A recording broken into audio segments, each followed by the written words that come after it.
I step off the bus beside Carl and the door is shut behind me.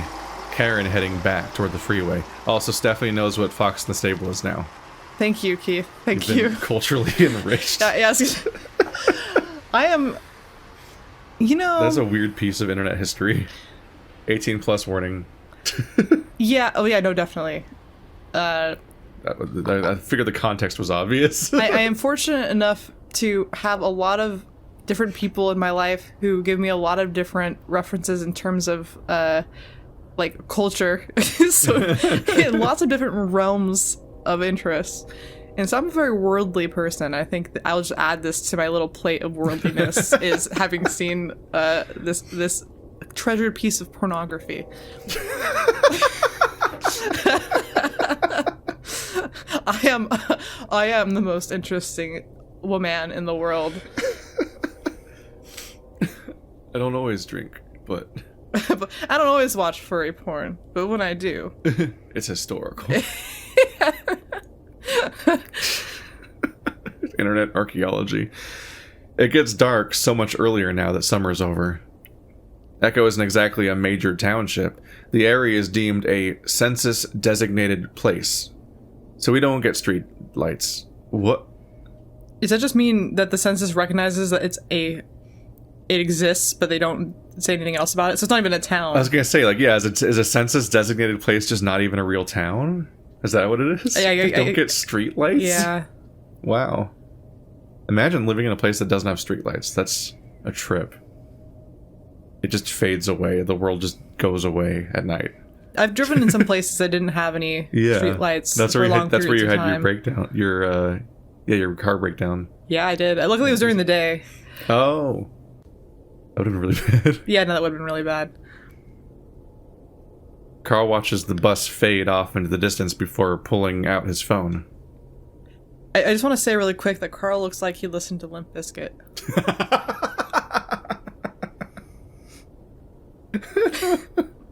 Right? I know somebody who based their persona on Carl, and I don't know how they're going to respond to that. Oh, well, I'm not talking shit. I have a soft spot in my heart for Limp Bizkit, so... I think he has a Let's Play channel. Can't wait to get my own car and license. He starts texting. Let my parents know that you're coming over. We should troll around that 3D Virtue Chat game again tonight. I spent some money and got myself this big luchador avatar, so I gave him big old breasts. He's called Mamaria.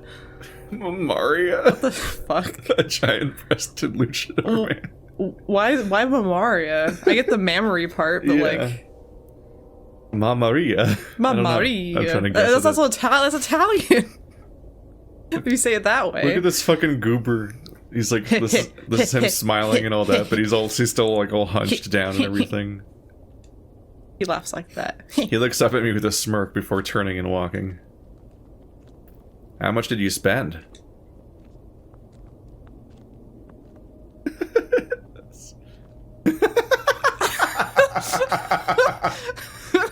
Why are you texting me about salad? I was texting my aunt, Miss Sent to you. So you just were like, hey, aunt, I got gorgonzola from a store? Oh. There's some simultaneous storytelling going on. I hope his aunt tells him that it's a cheese and not the name of a salad. So. I don't know. I was grabbing what I needed. $15 maybe? That's a lot for one of those kinds of games, especially just for clothing. Horse armor. Well, like, the luchador mask I wanted was one of the premium items, so it cost the most. Everything else was dirt cheap. So what's up, Flynn? I'm at the bus stop on Elizabeth Street. This is interesting. This is a simulation of something that happens in real life that I'm not used to seeing in a video game. What the... Who just texted us that? I texted that to Flynn. Oh, what's up, Flynn? I'm yeah. green. Oh, sorry, I forgot. Yeah, Chase is green. So I'm responding to Flynn while you're talking. Gosh, this is just like a real life thing. Yes, I'm like, I don't think I've seen a game simulate this kind of conversation. Every single girl in that game uses the same hair. The long, curly blonde one that costs like $1. I think Jazz is in the shit place right now. She doesn't miss school ever, and Jeremy was saying weird shit about her at lunch. At least they say they're girls. I'm just trying to be unique. Otherwise, what's the point? Is it a social role-playing game? Like, why risk being ignored? I'm trying to keep away from home right now. I might stop by and check up on her. I actually have another account with a character that is more normal looking. I made him after you left last time. I was going to after work. Her tit dirt parents. I have never heard that. I don't know what that means. Sorry if this is accidentally a slur or something. Her tit dirt parents have been cunty as of late. You can if you want, but doubt your pansy self can handle Jer if he's there. He's like this big primate-looking dude with burn scars everywhere and kind of albino-y face. I don't care if him and Clint are there. I had the idea for that character sort of based off a dream I had once. Look, don't know if I'm supposed to tell you this, but Leo is going to this party thing tonight. You should go too. Or not, I don't care. Anyway, I went to a lot of the in-game hotspots at first. A lot of the stuff you and I saw when we were messing around. A party? Not an Echo, right? What is it, for the election? It is sort of like you said. Most of the people there are just middle-aged housewives who can barely type a sentence. I'm having a hard time because I keep wanting to look up at the text messages because I hear the vibrate sound You're and having there's the phone a reaction thing in from my real life. brain that is like glance up, and so I'm like my eyes are like vaguely kind of looking at the words above while I'm reading the words. I'm having a above. slight breakdown over how many notifications he has on the top of his screen. All at once. Oh, I clear those out because they stress me out when there's too many up there. I just clear everything. Motherfucker had a smartphone in 2008. He's on the edge for a kid that lives out here. Yeah, no, 2008. Like, I don't think this is accurate. Smartphones were around like 2006. Yeah, but not like this kind. Yeah, like an iPhone. Really? Yeah, Okay. iPhones were like 2005, 2006. Really cost like I didn't have bajillion one. I didn't dollars? have a smartphone until college, though. So like Me too. after this. It's for Day of the Dead. That's today. A bunch of jocks and townie types are going to be there. Route 65 at Parsons Manufacturing. But then I sort of went off grid, I guess you'd call it. Like the spots that aren't advertised on the destination finder. I started finding a lot of this weird shit. Like weirder than the shit we were making ironically, yeah? Leo didn't mention it when I saw him. You going? There were these places which looked like more real-life houses, not the usual fantasy exotic stuff. Just people living in virtual families in these boring-ass-looking homes, complete with framed photos or screenshots of their characters. I got the impression that a lot of them were, like, foreign. So he's like on Second Life. Yeah, Basically. yeah, because Second Life was around 2008. Yeah. Not virtual chat like we have now, VR chat. I just said I'll be working, and when I get off, I'm heading to Jasmyn's. Fucking deduce, school paper boy. Damn, Wow. Clint's like, what's kind of a... He's a tit dirt. He's a tit dirt. Whatever he said earlier. A dirt tit? Whatever. I walked into this one flat with these two horse ladies in it. They had decorations with Middle Eastern words everywhere, but they seemed normal enough. They had a TV item which just displayed a slideshow of Photoshop photos of them with a baby. I was just curious. Fuck you. When I started exploring the house, they ended up walking to this nursery room and they got really pissy. I thought about trolling, and writing, "I eat the babby," and hopping up to the crib. But I don't know. It just felt like this weird mix of awkward and sad. Chase. Just sneaking around her phone. Look at him. You're not looking at me. Are you listening? Carl is standing in front of me with a concerned expression on his face. It takes me a moment to respond. Yeah, just texting Flynn. He's actually responding to you? Yeah, I know. I look up at the street, Carl's house sitting in its wow. amber glowing glory That's a atop the fucking hill nice slope. house. Yes, it is. They don't need street lights. Apparently there's a party happening tonight. Carl raises an inquisitive brow. Like, here or in general? In general? I'm not sure what you mean by in general, but yeah, around here. It's for Day of the Dead. Leo and I think maybe Flynn got invited. What? They didn't mention it to me at all, and I asked them to their faces if they had any plans. Oh, Nobody likes the rich nerd kid. I shrug. Flynn made it sound like it was mainly just Peyton people coming out here. Yeah, but it is weird they wouldn't mention that. That sounds about like the most exciting thing that will happen around here for months. Carl looks off to the side, shifting his posture some. I'd rather just stay home and play Virtue with you anyway. But seriously, what the fuck? The idea that two of our closest friends were keeping this a secret did make me feel pretty shitty. On top of all the other sensations of general shittiness I feel right now.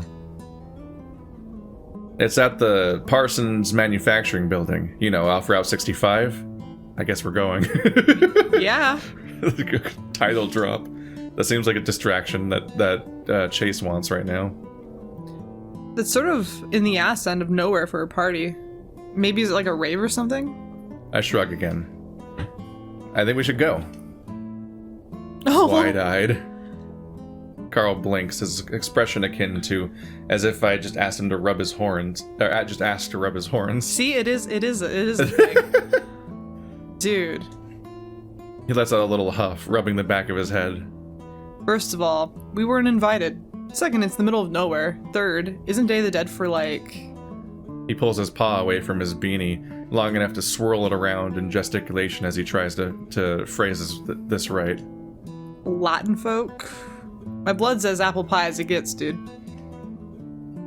Alright, first, Leo is there, so I don't see him not getting us in.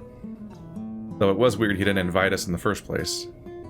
Second, we live in the middle of nowhere. Anything local happening is technically in the middle of nowhere.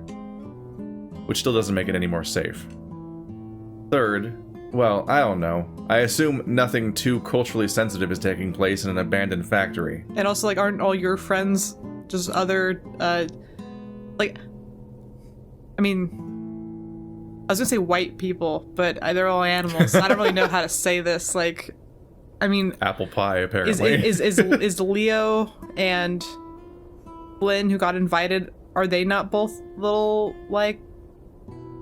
I don't know the cultural background. I was gonna say, I don't know. Characters. I was gonna say, there's not. I get speciesism, but I don't know how you like I think he just heavily implied that that Leo's Latino because he can apparently get us in. No, I think he just meant that, like, because his first thing was we weren't invited was his first thing, so he's responding to each one of his concerns. Yeah. But his first concern was we weren't invited, so we responded with that by saying, well, Leo's there, so he'll get us in. The second one was it's in the middle of nowhere, and the third one was that it's Latin. Yeah. So I don't think Leo has anything to do with being Latin. I think he's just saying he's there, so us not being invited is not a problem. Which won't save us from sticking out like a sore thumb. How much can you stick out there? Yeah, they're all animals. I don't get how this works. Odd taxi. Carl exhales through flared nostrils, lolling his head as if being throttled by how much of a bad idea this is. Dude. He looks back down at me, a taut frown upon his muzzle. Sorry, I just was thinking, I was like, well, he's a ram. I guess rams they exist in America, but I mean, they exist like everywhere. Yeah. And I was like, otters, I guess otters do. It's like, are we a sea otter? I was like, start getting way into it. You're wondering if there's going to be an Ad Astra style, like the species of the things are tied to the place that they're like from on the world or something. But in like this situation, jackal. I don't even know if two animals getting together and having a baby, what animal will it be? Will it be either of the parents? Will it be one of the parents?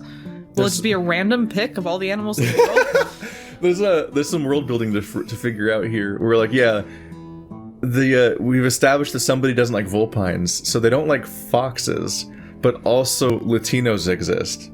Yeah. And so now we've got like two separate layers of thing to question, which there are in our world also like racial things and cultural things that get conflated a lot, but are separate things and mean different things. Yeah, but in a world like this, it makes it way more complicated yeah. Because I don't know if the animal is tied to its like regional origin location. Yeah. And then I also don't know, like, if there's discrimination against species, how do people feel about interspecies relationships? Is us watching that porn with the fox and the horse like a thing that is added onto what his parents wouldn't approve of? Do they want us to just be with otters? I mean, how many otters could there possibly be? Oh no, I finished the sentence in my head. Oh, I'm so sorry. just while you're talking, I registered how the sentence ends. I'm like, no. Anyways, yeah, no, I need to know more about the furry world building, and I'm sure everyone has different opinions on Sense of this. I don't know. I guess I'm kind of curious. Worst case, we stop in, smack Leo, and make like Flynn's fetish and scat. No. No! Best case, we stop in, smack Leo, and they have food. I'd rip your tail off for a cheese quesadilla right now. Don't do that. Only Flynn's grows back. I think it's spelled quesadilla with only one L.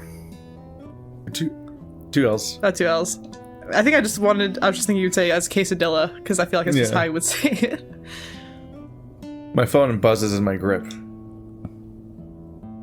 You're welcome. I gotta go. Try not to suck too much cock on your way there. So it begins. It's good advice from Flynn. I don't know if you're gonna hold out the whole way, though.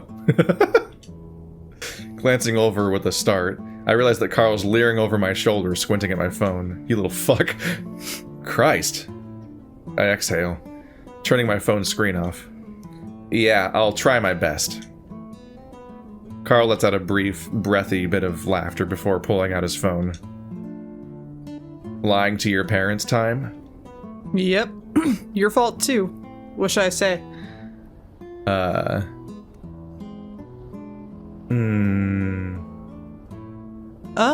Never say that you're hanging out at his house, because then they will just check with each other, and then both parents know that we're missing. Yeah, but that means the second one's a bad answer too. But they gave us, at least maybe, if we said Leo, it's like, well, yeah, but Leo maybe brought us to a maybe party. they don't know Leo's parents because he's a Mexican, and they're like, I don't think it's implied he's supposed to be a Mexican. I'm pretty sure that's what they're implying. I mean, it doesn't matter, but I'm saying I'm saying that there might be a racial divide you can take advantage of as a high schooler and be like, haha, they won't know their parents' phone number. Because, honestly, because there's racism out here. I did have a friend whose parents didn't speak English, and I never took advantage of that, but I totally could have now that I think about it. Because my parents would have not known how to investigate where you were. Yeah. This one is falsifiable, and that something comes up later. We will be with Leo at least. And the second one's the safest one. Tell the truth's probably not going to work. I mean, tell the truth is the correct answer.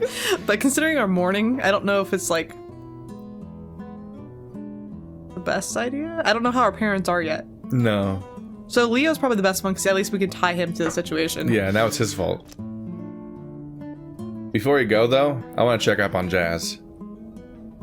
I see Carl give me a bit of an inquisitive look, as if she isn't sure whether to protest this decision or not. It's on the way, sort of, and she wasn't at school today. Flynn told me that her parents had been worse as of late. Didn't know they can get much worse, dude. I know I may as well be the prep here, but they're like the definition of trailer trash. He pauses, then quickly adds, Not Jazz, though. I nod some to the affirmative, then begin heading offward. Whoops. I begin beginning to head to begin. Beginning? You gotta begin somewhere. Especially before the beginning. You gotta beginning somewhere. Boom. Add that to the quote. It's important. I can see Carl looking a bit longingly toward his bedroom window, the aqua glow of his computer monitor visible from within. You left your computer on all day? You guys are fucking loaded. You don't give a shit about electricity or anything. I guess you're a kid, so you extra don't care. I have to admit that I also am kind of longing for some time with my laptop. Though, as I remember my situation from the morning, my heart sinks. You have a laptop? But you can do this. You can do the computer laptop thing any day you want. This is the only day a party's gonna happen. I in high school, and I live in California. I don't think I didn't either. Actually, now that I think about it, but also I'm not tech. I'm really bad. I just had it for college so I could work all the time. My laptop's probably been taken from me. My parents are probably going through all the files and internet history. So they sound like they're really strict. My fists clench in inward cringe. Oh goodness. Maybe they don't know how. It's weird that your parents know how, honestly. 2008 parents know how to go into your internet history. I just remember I just imagine parents just tap, Yeah. tap, tap, like with their little fingers, being like, which button do I push next? How do I get in? There's a passcode, honey. We need a passcode. Try his birthday. Teaching my He dad. really likes Pokemans. Just remembering teaching Type my in dad Pikachu. how to download podcasts and mostly not being successful and just kind of just doing it for him all the time. I just need to try not to think about it. Like going to a party recklessly. Yeah, let's Life is Strange it up. Crossing over into Jasmyn's neighborhood, the surface of the road shifts from asphalt to dirt. Oh, man. Whilst Echo's pavement is laden with alligator cracks and crumbling edges, the dirt road looks even worse. Each step we take kicks up a plume of dust, the sediment covering the road's top loose and sand. The sediment covering the road's top loose and sand-like. This is giving me, like, nostalgia for my youth. My youth. The clopping of Carl's hooves has been muffled, though, making everything seem everything seems sort of tranquil. Which is odd, because hanging out with Carl is usually not something I'd consider a tranquil experience. Maybe the better term for it is eerie? What? For hanging out with Carl, or for the experience Yeah. currently? I think that it's a little misconstrued. Yeah, is he saying that the real word for the situation is eerie, or that hanging out with Carl is eerie? Because that seems mean to say. It does seem mean. I don't really know anyone who I would say hang out with was eerie, but Yeah.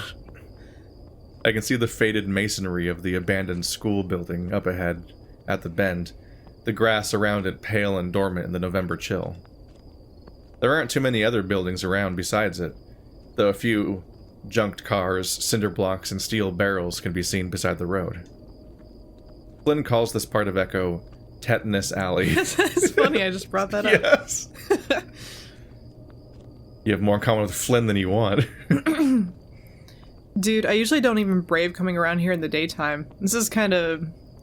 It's sketch, that's the word I'd use. Yeah. Sketch. He gestures about with a limp flail instead of finishing his sentence. This is clearly out of his comfort zone, though I honestly think anything outside of Carl's bedroom could be considered as such. You've never walked to Jasmyn's house at night? Never without, like, Leo or something. I nod. I get it.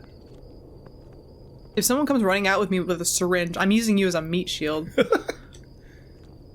You smoke meth. You don't usually inject it. For a second, I just thought it was just saying you smoke meth. Like, I thought the reveal was Like, that he Carl smokes smokes meth. And I'm like, meth. whoa, in high Whoa. school? Like, Early start. I have known people that have smoked meth in high school. Oh, But no. it's definitely not something that is normal. This game doesn't know.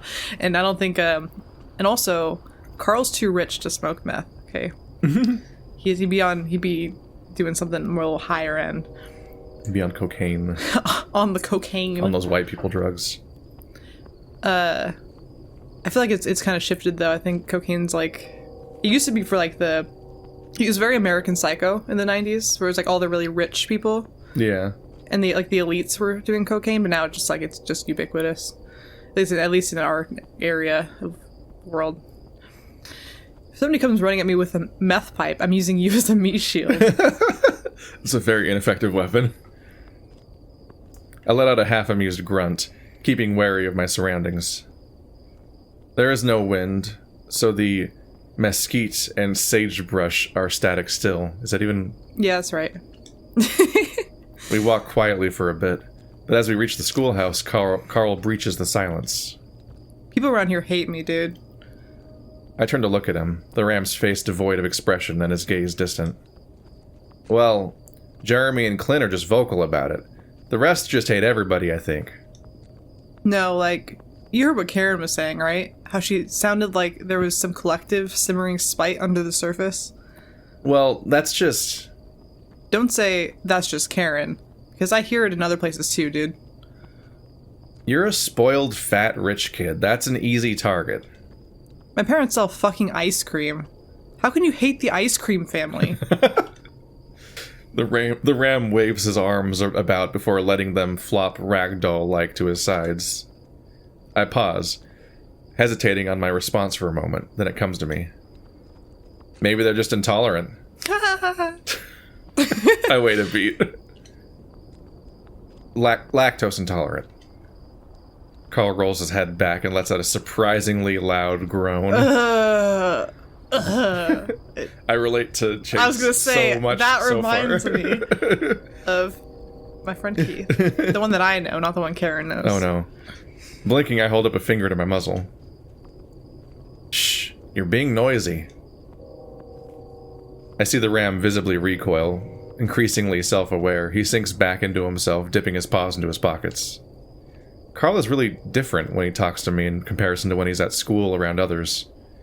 He's all quiet and such at lunch or in between classes, but if it's just us hanging out, we can kind of spaz. He can be kind of a spaz. Oh no, I relate to Carl. It's because of your ancestors, right? The town founder and whatnot? Yeah. He answers abruptly, looking sidelong. I think my scolding may have upset him. You know, it's a wonder that is such a thing around here. Sodomy and mass murder has a way of sticking around. Oh. Which one's worse, right? Oh. I say that a bit more of a forceful... Okay, there's supposed to be an in. Okay. I say that in a bit of a forced, playful tone than I intended. Maybe? I don't... The sentence breaks my brain. Like you went over exaggerated it and said like... No, I get what the which sentence one's worse, means. right? I get what the sentence means. I can't parse whether a word is missing from it, because it didn't seem right. Carl looks over at me, then shrugs. Depends on who you ask. I look back at the abandoned school. Something about it always gave me a weird feeling. Carl and I hadn't been inside since 4th grade, now that I think about it. We arrive outside Jasmyn's house, the square, stucco structure dwarfed by the 3-story school next door. Stucco. Next door to the school. I can hear some scraping noises coming from inside, like wooden dining chairs pushed across tile floor. Uh-oh. As I walk toward the door, I see Carl stop, out of the corner of my eye. Looking back, I see he's frozen in place, his green eyes flicking from the entryway to me. You know they don't like me, dude. Can you handle this? I sigh, deciding it isn't worth arguing over. He's kind of right, too, I guess. You going home? No, I'm just gonna chill out here. He leans back a bit, teetering on the edge of the road and the little bit of gravel in front of the house. You look real inconspicuous, man. Thanks. Do you know what inconspicuous means? Well endowed. The fucking smile. Jesus. He's a pretty clever guy, honestly. I throw up my hands and make my way to the door, knocking 3 times. Carl, meanwhile, ambles off in the direction of the old school, out of sight. The skidding inside stops. Within a couple seconds, the door flings open, outwardly, so I'm nearly knocked on my ass. I'm instantly greeted by the smell of stale beer and the sound of football, with the volume up too high. Oh my gosh, that's such a trope. Like, Yeah. it's true though. What a room. I wasn't expecting so much carpet, given the description. The sight of errant plastic bags and food containers scattered about tangerine shag carpet just completes the mood, really. It's definitely not tangerine shag carpet, but I know exactly what they're talking about. A stout, fat fennec fox stands before me, his eyes wide. He stares, though without meeting my gaze. It's as if he's looking right through me. Overall, Jasmyn's dad looks like hell. He blinks some and refocuses somewhat, narrowing his eyes at me and dusting off his shirt. Chase, he rumbles. Hey, yeah, is Jazz home? Inside, I see a head peek from around the corner, the fur too splotchy to be Jasmyn's. Jeremy. Fuck off, Chase. His voice is laden with derisive contempt. Also, the words are, because the things he said. Oh yes, just by definition. I can sense some subtle hints that he doesn't want me here. It's not like he said, "Would you like a slice of this cake, Chase?" With derisive consent. He said, "Fuck off." Oh, it was the kid that said that. Yeah. Jasmyn's dad doesn't even react. It's bizarre how there's like semicolon in the middle of that word. It's bizarre how Jeremy never seems to get disciplined. She's in her room. Got chores she ain't done yet, so she can't go out yet and, play. I have a bad feeling about all this. He steps out of the way and moves back to the kitchen, where a plate of convenience store nachos and cheese sits. He reaches down to grab a chip, but ends up just sticking his paw into the hot, melted cheese. The old fox looks more confused than anything, his brow furrowed. 3 seconds pass before he actually grabs a chip. Meanwhile, Jeremy is still hard-eyeing me from over the couch cushion. I realize now that he's only in his underwear, tighty-whities too. With that, I fast walk my way to the end of the hall, stepping over some nasty-looking stains. I'm guessing Jasmyn's mom is in the bathroom, so I give that a wide berth as well. As I'm about to turn and knock on Jazz's door, I realize that it's completely open. The door taken off the hinges and resting against the wall nearby. Oh, gosh. I don't like that. I don't like this. Awkwardly, I knock on the wooden frame and clear my throat. Jazz? Chase? She states my name with a matter-of-fact tone. I take that as my all good to enter and step inside. She has the water heater in here, I think. Oh, yeah. And she has a trunk? Yeah, like a trunk and book desk. But yeah, the water heater's in her room. She basically got the utility closet. Music. Yeah, the music in this has been really not jazzy, but very I like the effect on the guitar. Her room's rather cramped, adorned with an old metal frame single bed, a cedar desk, and the house's hot water heater. A stack of books and manga completely fills the space under her bed, which is some sort of makeshift book nook. Yeah, or which has some sort of makeshift book nook. Something's trippy there. Her desk is surprisingly neat, and I recognize a biology textbook from school open on top. Everything's fairly tidy, neat, and organized, but it still seems somewhat cozy. It is girly as all hell, truly, but it feels like a sanctuary in contrast to the rest of the house, even with the constant rumble of the hot water heater. I think this room's not girly as hell. It's just clean. Ew, gross. What are those? Was that a flower comforter? Jasmyn's turned away from me, sorting something in her backpack. I see her rubber face. Oh no! Your door moved. Not on its own. What do you need? Oh, she's so cute. After a sufficient amount of face rubbing, she turns to face me, a curious yet expectant look in her eyes. She almost looks as if she's sizing me up, but I think that's just the way her face is. You weren't at school today. I just wanted to check up on you and whatnot. She turns, moving to close her biology book on the desk and sliding it in her backpack. Well, that's nice of you. Her tone is abrupt and it leaves me feeling sort of awkward and foolish. I guess? Hey, can I borrow your cell phone for a second? I hesitate. What for? Don't worry, I'm not gonna go through your text messages or browsing history. I just need to message someone. I slowly pull my phone from my pocket, though I'm definitely a little wary of handing it over. That doesn't stop Jasmyn from turning hastily and plucking it from my fingertips. Yoink. Sly fox. She swipes through and I hear the telltale click-clacking of touch keys. Who are you texting? You don't worry about that, and I don't worry about this recently saved images button on here. Jazz. She narrows her gaze at something, the white light from the device illuminating her features. You can have a seat if you'd like. I want to know what's going on. Like, in general, or...? Regarding you not being at school today, and your door being absent. It isn't absent, Chase. It's just against the wall outside. I'm starting to actually get angry at this point. If you don't want to talk about it, then just say you don't want to talk about it. Quit trying to make me look stupid for caring. Her blue eyes flick from the screen to me for a brief moment, then back down again. There's nothing to talk about. Nothing out of the ordinary around here. Just an average day on Cloud 9.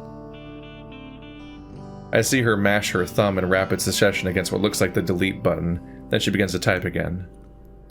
How are you doing, though? I can't do this, by the way. I cannot multitask and type. This. Oh, yeah, no. If I'm texting, I'm not talking to you guys. Like, it's not happening. Yeah, that's why I was certain he wasn't listening to Carl. Well, that's why you and I, or just had like a inherent problem with reading those things out loud in conjunction.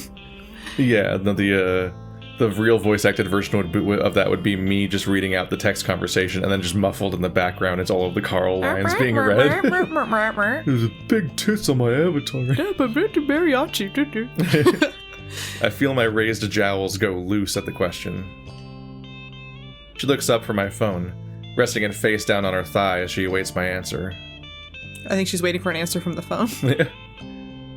Her shift to concern is a little jarring, though this is what I came for, really, isn't it? As much as I would hate to admit it, her lack of domestic bliss is such a common thing at this point, it's become a bit of a trite topic. It's horrible here, but everybody knows that, especially Jazz. I guess she doesn't need anyone reminding her of it. I'm fine. She stares at me for a good 4 seconds before speaking. I can tell that you're not. I know you have your psychotherapist to help you deal with your hallucinations and sleep paralysis. Oh. But you should feel free to talk to her about other problems in your life. Especially if you're unwilling to speak to your friends about them. Oh. Damn, she called us out. And also, that means that hallucinations and sleep paralysis. I feel like this might come up later. What's the genre of the game again? Spooky. Now we have a built-in way to convey for nobody things. To trust that Chase is encountering anything that might be scary. We have the we have a built-in. He's crazy. We have the what's it called? The unreliable narrator. Yeah. Well, yeah, both parts where it's like he could be an unreliable narrator to us, but also people might just not believe him even if things are happening. Oh, yeah, that's true. Like both elements.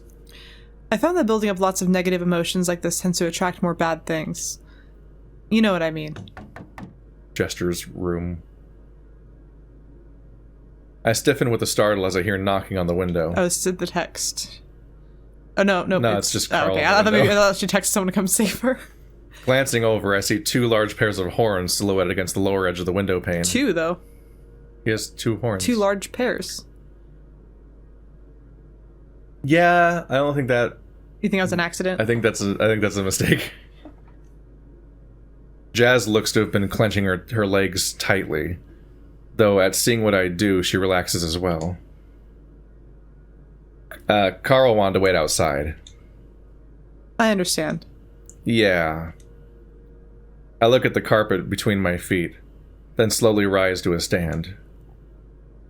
Leo's apparently at some party on Route 65.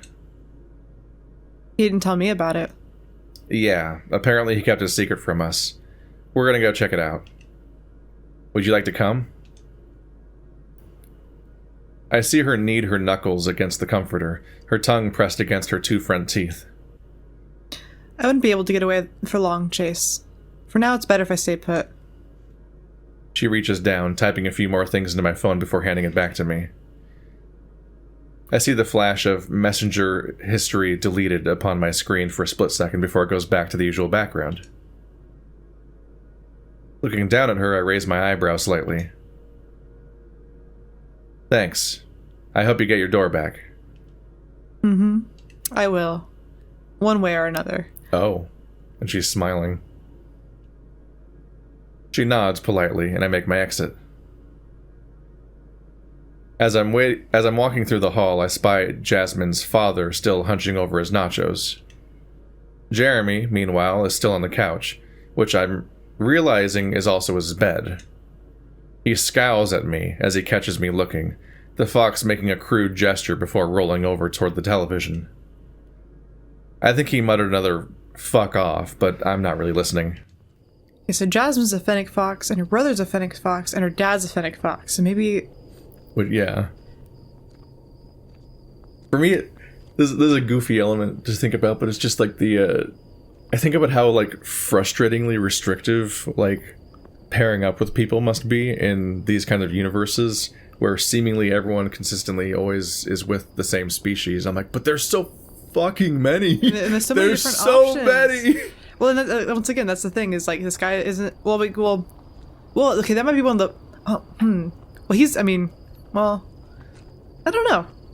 I was gonna say, how many, like, other otters would there be? I mean, this is the desert, so I feel like fennec foxes would just be all around this area. For me, the goofy part is just that, like, these narratives are almost always set up in a way where, like, the one family are the only people of that entire species that is around. But it makes me wonder, like, is it like animal rules in real life where it's like you can... Technically, animals can fuck each other if they wanted. It's just that they wouldn't be able to reproduce. Yeah. And there's like and there's that, like, what is it, that rule that you're told in school that's not actually the rule, but it's like the claim that a species is determined about whether or not they can still breed or not. Well, so no, once they can no longer breed, they're no longer a species. That's still a rule. It's too simple, and there's too many exceptions to it that it's not actually... Well, okay, like, for example... I've heard it's not actually the rule. You need the it's offspring the version, to also be able to be fertile. Yeah. That's the rule. But no, that was the longer version of the rule that I was saying is too simple. Is, like, from what I've heard, that's, like, not really the distinction. It's just the one you throw at high schoolers because it's like everything in high school. It's close enough that and it takes 10 times longer to explain the real one. I mean, I know that, like, yeah, I mean, I'd have to look into it, but like mules can't reproduce, and neither can ligers. So it's like there are some exceptions where, like, animals can fuck each other and have babies, but those babies cannot reproduce. Yeah, those are weird creatures. Like, you can have a mule as a mule? There's like a donkey and a horse is a mule. But mules can't reproduce, if I'm correct. And then ligers are lions and tigers, but you can't reproduce ligers. You can have these things, and they can live. Yeah. But they would not be able to have... a liger couldn't fuck another liger and have a baby, I think. Unless things have changed. Pluto's not a planet. Oh, God.